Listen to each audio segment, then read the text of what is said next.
નમસ્કાર મિત્રો આપણે આવડીમાં વાત કરવાની છે લેપટોપ સહાય યોજના વિશે કે જે યોજના હેઠળ સરકાર તમને લેપટોપ ખરીદવા માટે સહાય આપે છે। તો આ વિડીયોમાં હું તમને આ યોજના વિશે તમામ માહિતી આપવાનો છું। જેમ કે આ યોજનાનો લાભ કોણ કોણ લઈ શકે છે, યોજનામાં અરજી કરવા માટે જરૂરી ડોક્યુમેન્ટ્સ ક્યાં ક્યાં જોઈએ અને યોજનામાં અરજી કઈ રીતે કરવાની, આ તમામ માહિતી આપણે આ વિડીયોમાં જોવાના છીએ। હાલમાં આ યોજનામાં ફોર્મ ભરવાનું ચાલુ છે, તો આ વિડીયો તમારા વોટ્સએપ ગ્રુપમાં શેર કરજો જેથી કોઈ વિદ્યાર્થીને લાભ મળી રહે। મિત્રો વિડીયો ચાલુ કરતા પહેલા મારી એક વિનંતી છે કે તમે વિડીયોને લાઈક કરજો અને ચેનલ પર નવા હોય તો મિત્રો ગુજરાત શ્રમ કલ્યાણ બોર્ડમાં નોંધાયેલા કામદારોના બાળકોને આ કાર્યક્રમના ભાગરૂપે રાજ્ય સરકાર તરફથી લેપટોપ ખરીદી ઉપર સહાય આપવામાં આવશે। આર્થિક રીતે વંચિત ઘણા વિદ્યાર્થીઓ લેપટોપની અછતના કારણે તેમનો ઓનલાઈન અભ્યાસક્રમ પૂર્ણ કરી શકતા ન હતા। પરિણામે ગુજરાત રાજ્ય સરકારે વિદ્યાર્થીઓને આર્થિક રીતે અને તેમને લેપટોપ આપીને મદદ કરવા પગલાં લીધા છે। યોજનાનો હેતુ શ્રમયોગીના બાળકોને પ્રોત્સાહન મળે અને શિક્ષણ પાછળનો આર્થિક બોજ ઘટે તે માટે લેપટોપ ખરીદ સહાય યોજના ચાલુ કરવામાં આવી હતી।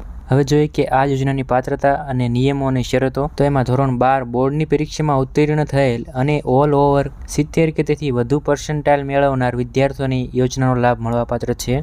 ત્યાર પછી પ્રોફેશનલ કે ડિઝાઇનિંગ કોર્સમાં પ્રવેશ મેળવનાર વિદ્યાર્થીને લેપટોપની કિંમત મર્યાદા 50,000 ધ્યાને લઈ તેના 50% રકમ અથવા ₹25,000 આ બેમાંથી જે ઓછી રકમ હશે તે આપવામાં આવશે।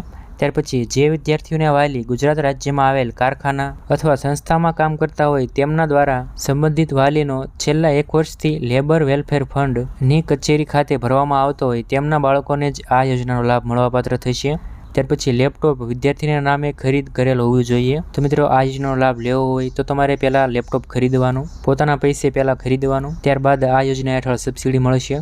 ત્યાર પછી જે વિદ્યાર્થીઓએ વિદેશમાં પ્રવેશ મેળવેલી છે તેઓને આ યોજનાનો લાભ મળવાપાત્ર નથી। ત્યાર પછી જે વર્ષમાં બોર્ડની પરીક્ષા આપી હોય એ જ વર્ષમાં લેપટોપ ખરીદી કર્યા 6 માસમાં અરજી કરવાની રહેશે। તો મિત્રો આ હતો અમુક નિયમો અને શરતો। ત્યારબાદ જોઈએ કે ડોક્યુમેન્ટ્સ ક્યાં ક્યાં જોઈશે। તેમાં પાસપોર્ટ સાઇઝ ફોટો, આધાર કાર્ડ, સરનામાનો પુરાવો, ઉંમરનો પુરાવો, પાન કાર્ડ, બેંક પાસબુક અને મહત્ત્વના 2 ડોક્યુમેન્ટ્સ, લેપટોપ ખરીદીનું બિલ અને bona fide certificate. Bona fide certificate website ઉપર મળી જશે, જેમાં કારખાના કે કંપનીના સહી સિક્કા કરાવવાના હોય છે, જે ફોર્મ ભરી અપલોડ કરવાનું હોય છે। અને મિત્રો આ અરજી તમારે ઓનલાઈન કરવાની રહેશે, જેની વેબસાઇટ આ પ્રમાણે છે। તો મિત્રો આ યોજના વિશે કોઈ પણ પ્રશ્ન હોય તો કોમેન્ટ કરજો, વિડીયોને લાઇક કરજો અને ચેનલને સબસ્ક્રાઈબ કરજો।